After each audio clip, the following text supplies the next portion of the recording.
become like a running joke at this point. Every time I post a video that I think is going to like move the bar up a little bit, for whatever reason, the video doesn't do well. I thought yesterday's topic would really like kill it, but that's okay. This channel for me is an output where I touch on topics that I think personally is interesting. It just so happens that oftentimes it coincides with what my audience thinks is interesting as well. But this video could be polarizing. It's a topic that I think is extremely interesting, but I don't know if the fan base as a whole likes to talk about this or believes in this topic. It could be controversial. That could drive engagement. Trying to put my marketing hat on. Today, I want to talk about Mike Matheson and the defensive squadron as a whole. I think not long ago, it was pretty easy to make the argument that Mike Matheson was the most important defenseman on the Montreal Canadiens. But with Lane Hutson coming off 2 incredible seasons and Noah Dobson being brought in to be a massive part of this defensive squad,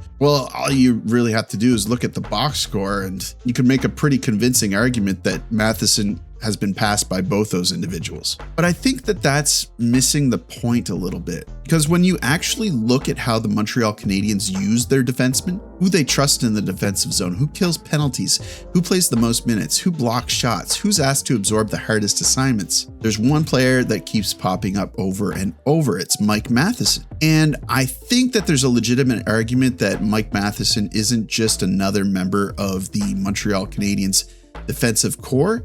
He's the backbone. Let's talk about it.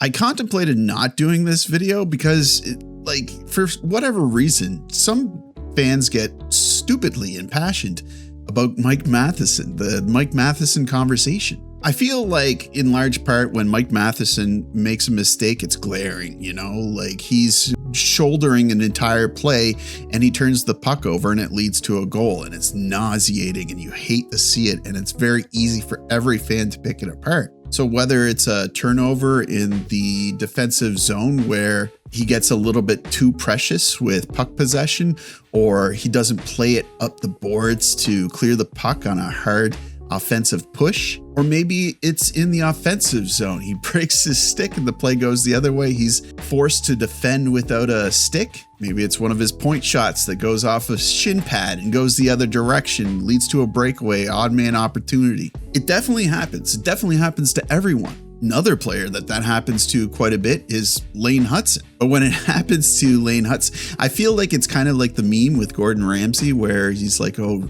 gorgeous, gorgeous, beautiful.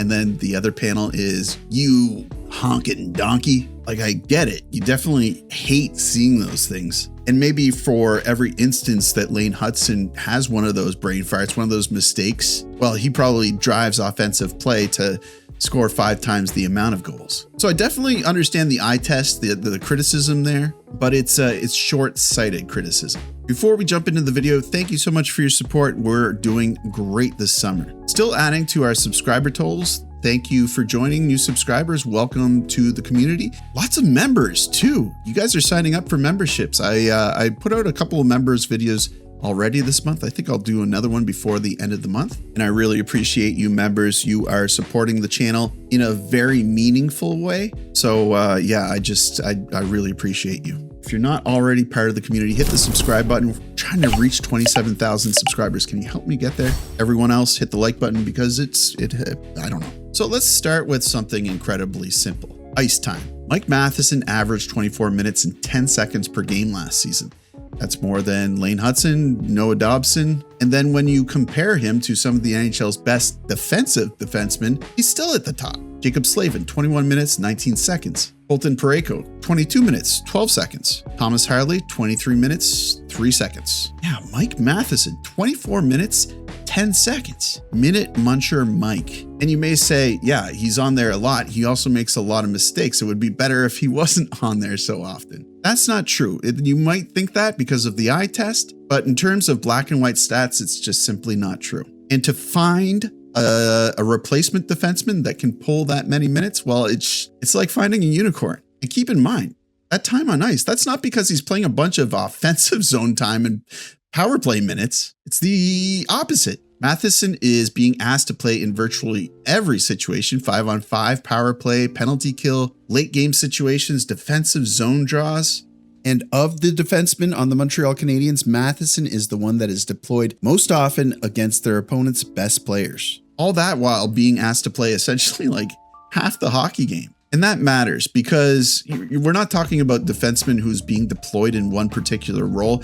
He's a guy that the bench can look at and say, hey, you can go out here. This is your turn to jump on the ice. So let's drill down a little bit further. Look at where those minutes are coming from. This is basically the foundation of why Mike Matheson is so important to this team, because his deployments are considerably more difficult than some of his teammates and some of the best in the league. Let's take zone starts. Matheson's zone start percentage is just 38.9%. That means when you're looking at his non-neutral zone starts, the overwhelming majority are coming from the defensive end. Compare that stat, 38.9%, to Lane Hutson's 59.2%. That's a massive difference. And it's not a criticism of Hutson, although other fan bases will often use this stat to make a criticism of Hutson. It's the opposite. Hutson is an offensive weapon. Why waste him in the defensive zone? Montreal wants to put him in situations where he can create offense. He's good defensively too, but you just really, you want him to quarterback the offensive plays. It's exactly what they should do, but somebody has to take the other end of the equation. Somebody has to start shifts in their own zone. Somebody has to take those defensive draws. Somebody has to come over the boards when Martin St. Louis needs a goal stopped instead of a goal created, and that's Mike Matheson to me. That's why looking at raw offensive production alone can be misleading, but Matheson isn't bad in that department either. Still, I'm a big proponent to, if you are in the offensive zone, hey, the other team, they're going to have a hard time scoring on you. So offense, best defense, yada, yada. But of course, you can't just give one defenseman more offensive zone opportunities and another defenseman more defensive zone responsibilities. You can't simply compare their point totals and declare one better. The context there matters. And the context for Matheson is brutal. So again, that foundation, those stats for Mike Matheson, I think are underrated, not appreciated. And that might be what leads to fans not appreciating what Mike Matheson contributes. So then there's the penalty kill. And this might be the clearest evidence of all. Mike Matheson averaged 3 minutes, 56 seconds of shorthanded ice time per game. That's 77.1% of Montreal's penalty killing time. 77%. Think about it. Nearly 8 out of every 10 minutes that Montreal spent killing penalties, Matheson was on the ice. Lane Hutson, 28 seconds. Noah Dobson, 2 minutes and 1 second. And then when you compare Matheson to some of the best defensive defensemen in the league, he still comes out on top. Slavin, 2 minutes, 51 seconds. Parayko, 2 minutes, 28 seconds. Harley, 1 minute, 22 seconds. It's an enormous workload. And penalty killing isn't exactly where you hide a defenseman either. It's where you put someone you trust. You're asking him to defend with fewer players on the ice. You're asking him to block shots, win battles, clear the puck, read passing lanes, defend the net front, survive against the best power play units in the league. So when Matheson is playing nearly 4 minutes of penalty kill time per night while also leading the defense in total ice time, that should tell you something. Another piece of the equation is something that doesn't always show up in like highlight reels. Sometimes it does, like when David Savard was doing it. Shot blocking. Matheson had 150 blocked shots in 78 games last season. That's almost 2 block shots per game. Over the last 3 seasons, he's accumulated 504 block shots. That's the most among Montreal's defensemen. And interestingly, Noah Dobson's actually pretty close with 494. He is a shot blocking machine. Still, Matheson is up there, and he's an individual who leads by example in that department. And we touched on it, but another part of the argument is Matheson, he's not just a shutdown defenseman, he's a puck mover, and he can contribute offensively. It wasn't so long ago that he was on power play 1. He had 37 points last season, including 7 goals and 30 assists. And over the last 3 seasons, he's produced 130 points. That's a pretty remarkable number. And when you consider the role that he's being asked to play, it becomes even more remarkable. Matheson's Corsi stack is 45.8%. It's not a crazy stat, but you have to take that stat into context. he's having so many defensive zone starts. So that's actually pretty impressive. And again, when you compare him against some of the NHL's best defensemen, it becomes even more interesting. Matheson produces 1.2 points per 60 minutes. Slavin, 0.6. Parayko, 0.6. Thomas Harley is higher at 1.3. And that might be a better comparison, but still, I think it's worth mentioning and worth taking into consideration. So Matheson isn't outproducing every player in that comparison, but he's producing offense at a rate that is far above the traditional shutdown defenseman archetype. And then there's his even strength individual point percentage. Matheson's EVPP is 46.1%.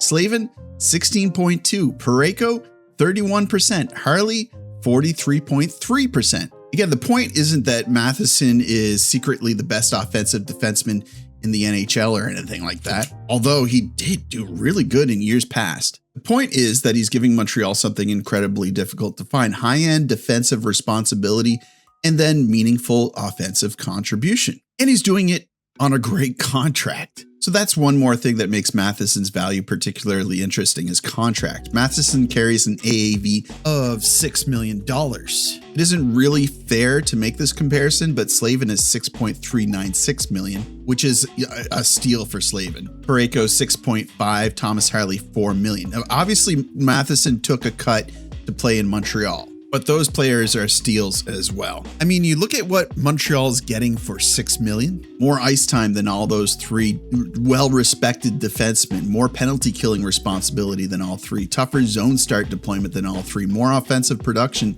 than Slavin and Parayko, and a player who can actually move the puck and contribute to transition. That's an incredibly valuable player. Look, I'm not saying that Mike Matheson is more of an important player than Noah Dobson or Lane Hutson. Like, he just isn't. Those two players are really hard to find. Mike Matheson is a hard to find player too, but the role that he's fulfilling, although it is pretty specialized and broad, it isn't as unique as, for example, Lane Hutson's incredible ability to generate offense. If you like this conversation, I really urge you to go back and watch that video that didn't get watched by a whole lot of people yesterday. Fox the chicken, the bag of grain. It's a riddle, but I equated it to how Hutson, Matheson, and Dobson are being treated on the defensive squad. And I think it's an interesting way to look at it, but it does tie into Derek Lalonde joining the team, and my hope that there will be some changes on the defensive squad and some solutions to problems that they've been having.